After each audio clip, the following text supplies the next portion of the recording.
What's going on, everybody? I'm coming at you with one of the closest battles I've ever had. Definitely the closest Little Cup battle I've ever had. So I'm just using, my standard team that I stole. You probably recognize this if you've watched my live Sun and Moon Little Cup videos. And then it looks like he's also using a pretty standard team. Probably going to lead off with Berry Juice Onyx, Baton Pass, Speed Boost Torchic. Probably a Sash Abra. Could have also been Specs, I guess. Also, well, not.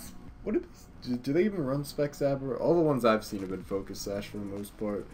Bulk Up Timber, I'm guessing, and Star U for the Rapid Spin, and then just to fake out Meowth to get some quick hits, I guess. So yeah, all standard stuff here. But man, let me tell you, this battle was close. Let's jump right into it. So I'm lead off by Dwebble like always. He led off with the Onyx as I predicted. I could have tried to like counter pick a lead to go against the Onyx, but I just thought Dwebble's good enough. Dwebble versus Onyx happens all the time. I'm used to the matchup. I know how to play it basically. So we both just got our rocks up. He's got a Rock Blast speed, get me all the way down to 14%, but I don't really care. That's just the way this works. I knocked off his Berry Juice, and then I just got up a layer of spikes and then fought it off by Dwebble. I just heard a very weird noise outside my house. That was weird. Anyways, let me go back a couple turns because I got totally distracted. So, yeah, we got the spikes. I died in the earthquake. So I brought in Pumpkaboo here because I didn't think there was anything that he could really do to it. And I was correct. He just Rock Blasts. And I'm going to Giga Drain all of that back. So it kind of seemed like a pointless turn on his part. I was kind of confused by the play, but at the same time I think it also makes sense. Since I had rocks and a layer of spikes up, he didn't want to waste any HP on one of the bonds that he needed, because if you look at my team, aside from Vullaby and maybe Pawniard, there's really no reason for him to keep the Onyx. It wouldn't be able to do anything. And he's able to cover both of those mons with Abra and Timber respectively. So there was really no need for his Onyx, especially considering I knocked off the Berry Juice. His Onyx was kind of pointless, so just getting, trying to get a little chip damage off, maybe hoping I wouldn't go for the Giga Drain, I don't know. Maybe hoping I would predict the switch and go for the Will-O-Wisp instead. All possibilities. So, I don't think that keeping Onyx in a Rock Blasting was as bad as a move as it seemed, as it turned out to be. So now he's bringing in the Torchic, pretty obvious play. He's just going to go for a Flamethrower, so I just bring it by Chinchou to take that. I take it very nicely, only does 25%. He is going to get the speed boost up, and then he's going to protect. That's to be expected. I'm just scolding because, like, what else could I do here? I didn't want to switch out on the off chance that he didn't protect there. So I do go for the Scald. I had a feeling that the Staryu would come in on that turn. And I really wanted to go for the T-Bolt there. You don't know how much I wanted to go for the T-Bolt right there. But I couldn't bring myself to do it. In hindsight, I don't really know why.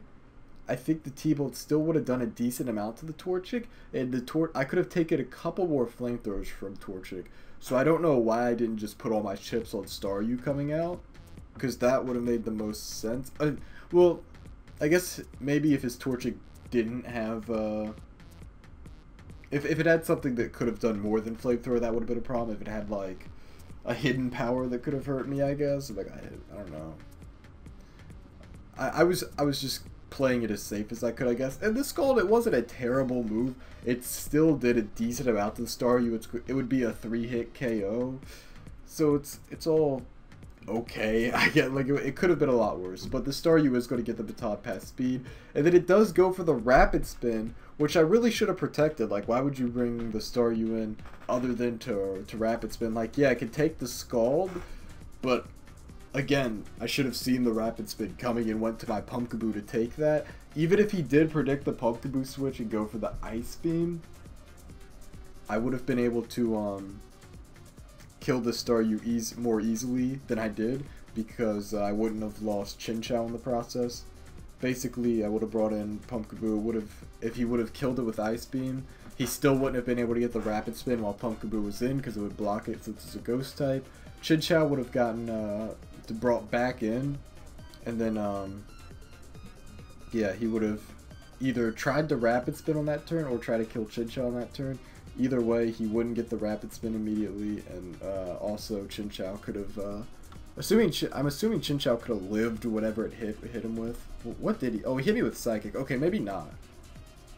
I don't know. How much HP would I have had? After entry hazards, it might have been about the same, actually. So I still would have died to the Psychic.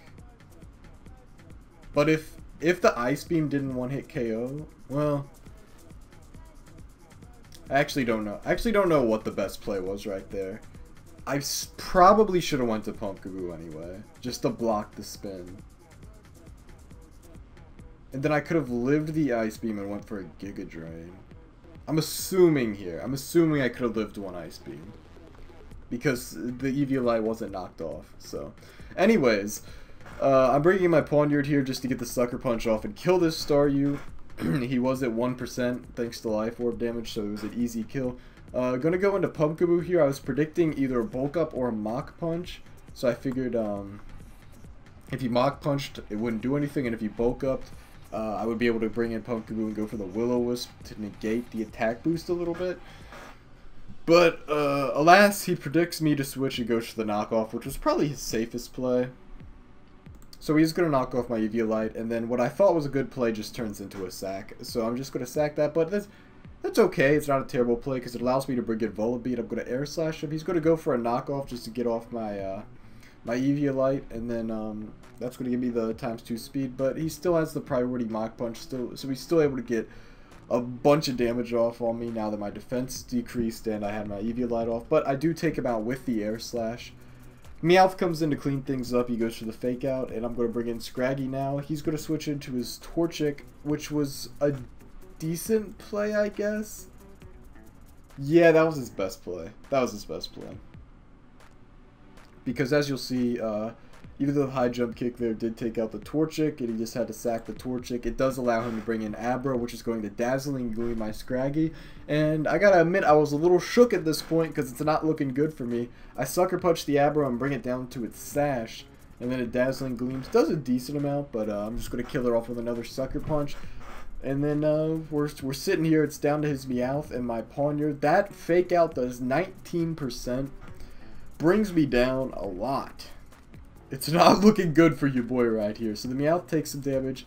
I flinch, obviously don't get any damage off on him. I Sucker Punch and bring him down to 1%. And then he double edges, which brings me down to 1%. And the recoil kills his Meowth. Holy shit. That was a really good game. Like, I said GG in the chat, and I meant it. That was really a good game. So good game, Erotic Pop-Tarts. You played your heart out. It was a good battle. So close. 1% difference. Amazing.